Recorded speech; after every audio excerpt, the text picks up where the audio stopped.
alert. Kaboom. Kaboom. Another boat off of the coast of Venezuela just got blown to smithereens. And these weren't fishermen on a shipwrecked crew. They were bad hombres, narco-terrorists. Secretary of War Pete Hegseth ordered the lethal kinetic strike earlier today as part of Operation Southern Spear. 2 narco-terrorists are reportedly dead. This comes just after Trump gave Maduro a late Christmas gift, a missile to Venezuela's drug-loading docks. There was a major explosion in the dock area where they load the boats up with drugs. They load the boats up with drugs, so we hit all the boats, and now we hit the area. It's the implementation area. That's where they implement, and that is no longer around.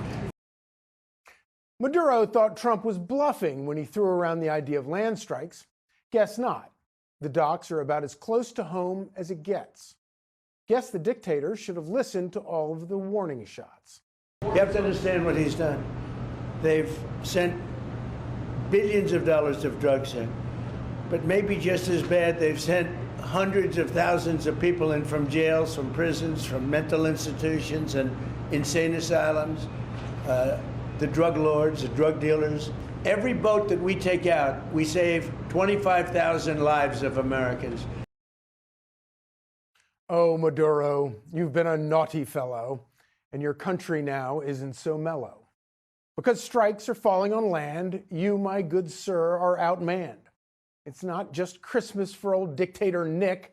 There are a few others on the naughty list who deserve a big old kick. We're not just talking about you, Ilhan. Our eyes are on the state of Iran.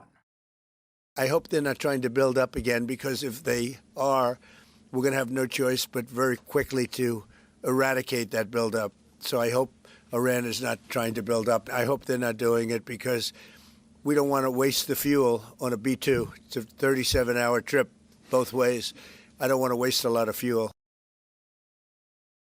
When Trump says don't, he means it. If Hamas doesn't stop the shenanigans, they're getting wiped out too. If they don't disarm, as they agreed to do, they agreed to it, and then they'll be held to pay for them. Trump's calling the shots around the world right from his Mar-a-Lago escape.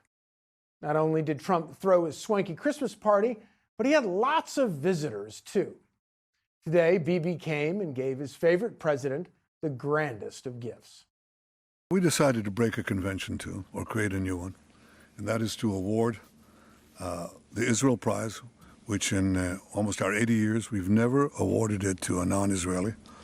And we're going to award it this year to President Trump. This was announced formally over lunch by our Minister of Education, who's responsible for the Israel Prize.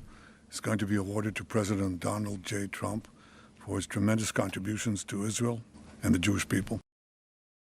And Trump is reminding the world who got the job done.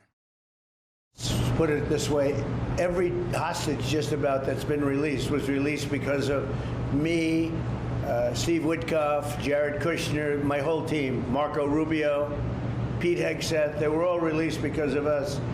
None were released in the Biden administration, none. That is true. Families are together for the first time in 3 years, just in time for the holidays. And all Trump wanted for Christmas was peace. Zelenskyy came by for Christmas dinner and even wore his best suit. Trump thought it was he was in such a great mood that he even threw some food at the press. Outside and have some food. Would you like to have food, or do you consider that a bribe? And therefore you cannot write honestly, or therefore you have to write a bad story? Okay, because if you'd like, would you like something to eat at this time? Yes or no? You can speak. Yes, sir. Yes? Okay. Thank you, sir. Margot, Yes, sir. take them outside, tell the chef, serve them a little lunch, okay? And they were so thankful, he offered them lunch again today. If you'd like, you can come up and have lunch like you did yesterday. Would you like that or not? Do you want that? Oh, yes. Yeah. Because some of them think it's terrible, it's a bribe. But, you know, a bribe for $25, I don't know. If you'd like, you can go, and if you don't, you can stand in a driveway and melt. Z loved Palm Beach too. So much he's starting to ask, DC who? He walked in, he said, "This place is gorgeous." I don't think he wants to go to the White House anymore. That's the problem.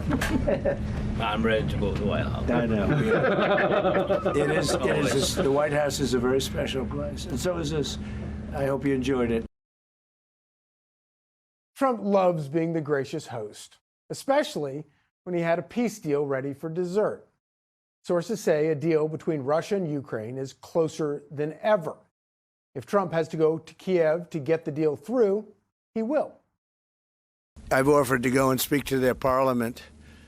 And, if that would help, I don't know if that would help. I think it would probably help, but I don't even know if that's... You're welcome. Yeah, no, I know. Always. So I'm not sure that it would be really necessary, but if it would help save 25,000 lives a month or whatever it may be, I would certainly be willing to do that.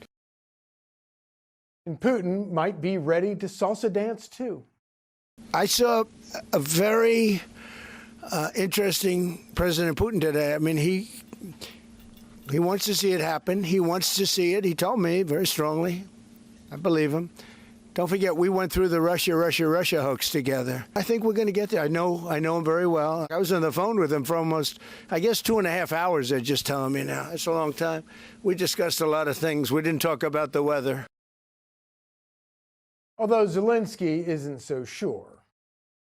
Is there any indication that you see that Vladimir Putin wants peace by what he's doing or saying? Me not, be honest.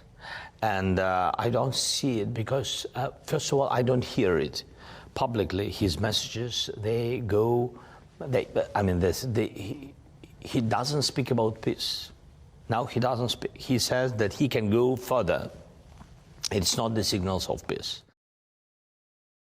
Trump knows the war is a lose-lose for both sides. And the longer it goes, the worse it gets. What happens in a few weeks if things sputter? What are you prepared to do? They keep fighting, and they keep dying. No good. But if things don't happen, they keep fighting, and they keep dying. And we don't want that to happen. He doesn't want it to happen. President Putin doesn't want it to happen either. The president's ready to get this war over with so he can shift his full attention back to where it matters, our own backyard. And he has his A-team handling it. Even MSNBC knows it. I think the establishment in Washington has something to learn from Trump's unconventional diplomacy, totally breaking diplomatic precedent. Look at his diplomats. I call them cowboy diplomats, Jared Kushner, Steve Witkoff. They have no experience, and yet sometimes they get stuff done. The Biden doctrine who? There's a new sheriff in town, and everyone knows his motto. Mess around and find out. Click here to subscribe to the Fox News YouTube page to catch our hottest interviews and most compelling analysis. You won't get it anywhere else.